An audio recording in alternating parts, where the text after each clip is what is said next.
go, let's go, let's go.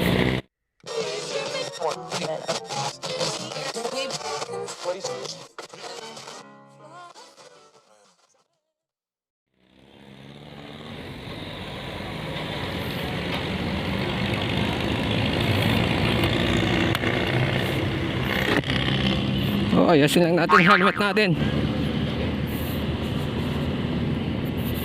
Alright, start na tayo. So, ano bang pag-uusapan natin? Okay, share ko lang sa inyo kung ano yung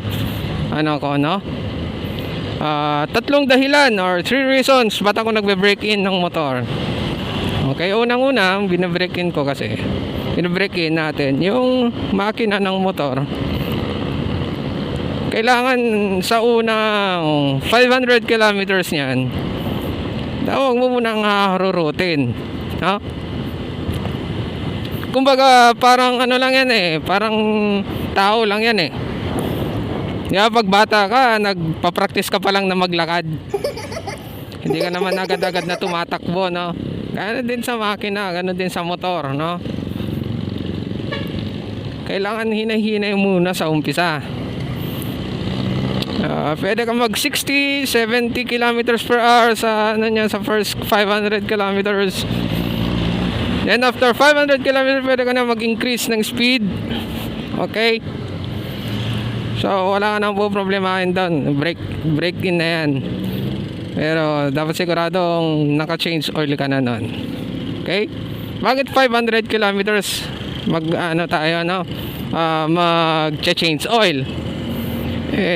Yun ang yun ang sabi ng dealer or manufacturer natin.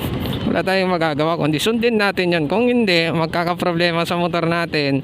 Baka hindi pa sakop ng warranty, tayo pa yung magkakaproblema niyan. No? Yung iba, hinaharurot na agad daw nila. Daw. Pagkalabas ng kasa, ewan ko sa kanila kung motor naman nila yan, di ba? So doon lang tayo sa basic lang tayo, lalo na usapang to para sa mga baguhan pa lang na magmumotor, no?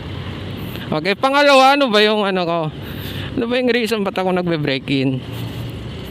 Okay, pangalawa, yung gulong natin, okay, may mga issue kasi na ang gulong daw. Okay, for example natin, no? Sample natin tong Honda Click 125. 2019 to So, ang issue daw, madulas daw yung gulong. Okay. Agree naman ako dyan. Yes, agree tayo lahat dyan. Kasi nga bago pa lang yung motor natin, di ba? Bagong-bago yan. So pagkalabas niyan, bago lahat, pati gulong bago syempre. So ang nilalagay nila na mga gulong or tires sa ating mga motor ay yung hard compound. Bakit hard compound? Hard compound, matagal mapudpud yan. Siguro nasa 5,000 kilometers na, saka ka na lang magpapalit kasi matigas yan. So pag matigas ang gulong, yung hard compound yan, expect na madulas yan. Bakit nga ba madulas, no? Kasi di ba, galing sa pabrika yan. Yung sa molde nila, mga kapatid, doon sa molde ng mga gulong, may nilalagay silang mga wax or silicone release agents. So ang nangyayari, dumidikit doon sa naiiwan dito sa gulong natin. So ayun nga, so kailangan natin i-break in, kailangan nating laspagin yung gulong natin. Pero hindi naman sa laspagin to the point na halos pati motor mo malalaspag na, no? So okay, ang maganda niyan, mag-break in ka dito sa mga daan na may mga cornerings, ganyan para mahasa yung mahasa yung gulong natin. So ang point naman dyan, para gasgasan mo yung surface ng gulong mo para mas kumapit dito sa kalsada. Okay? So ba't nagtataka kayo sa sa MotoGP? Ba't naman doon sa MotoGP mga ganyan? Bagong-bago yung gulong nila. Sinasalpak agad doon sa motor. Okay?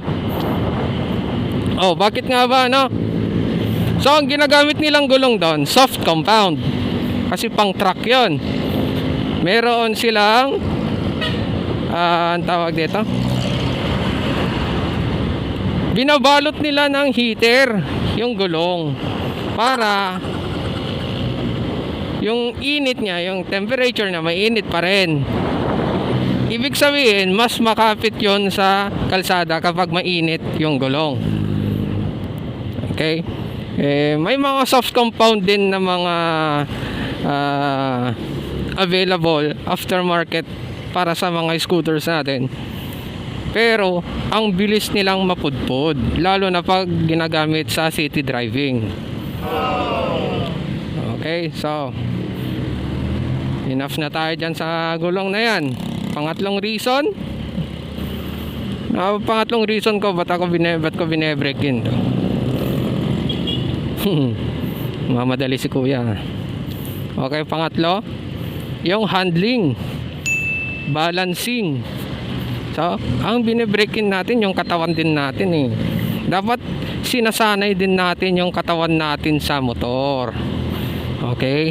Lalo na't bago yung motor mo, panibagong yan, maninibago yung katawan mo. So, kailangan natin yung practice, balancing. Ayan, yung handling niya, Tapos yung preno, gaano kalakas yung preno niya para matansya mo naman kung gaano mo kalakas na pihitin yung preno. Lalo na yan. Okay? Itong kasi, itong Honda Click kasi, combi brake. Okay? So 70 or 80% dito sa likod, 20% doon sa harap. Nagkakasabay yan pag nagpreno tayo dito sa left. Okay? Pag nag-brake tayo dito sa likod, may 20% nakakagat yung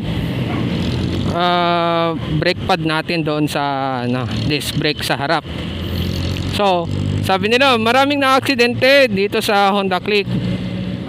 So, ang isang reason doon, hindi nila matansya yung paraan ng pagpepreno dito. Lalo na pag paliko, pag biglang liko, tapos bigla-bigla silang magpreno, siyempre, i-slide doon sa harap. Kasi kumakagat yun, mag-i-slide to. Okay, kaya kailangan dapat fina-familiarize natin yung bagong motor. So, yun ang 3 main reason kung bakit ako nagbe-break in. Okay? Di ko naman sinabi na sundin nyo lahat ng ginagawa ko, nasa inyo pa rin yan.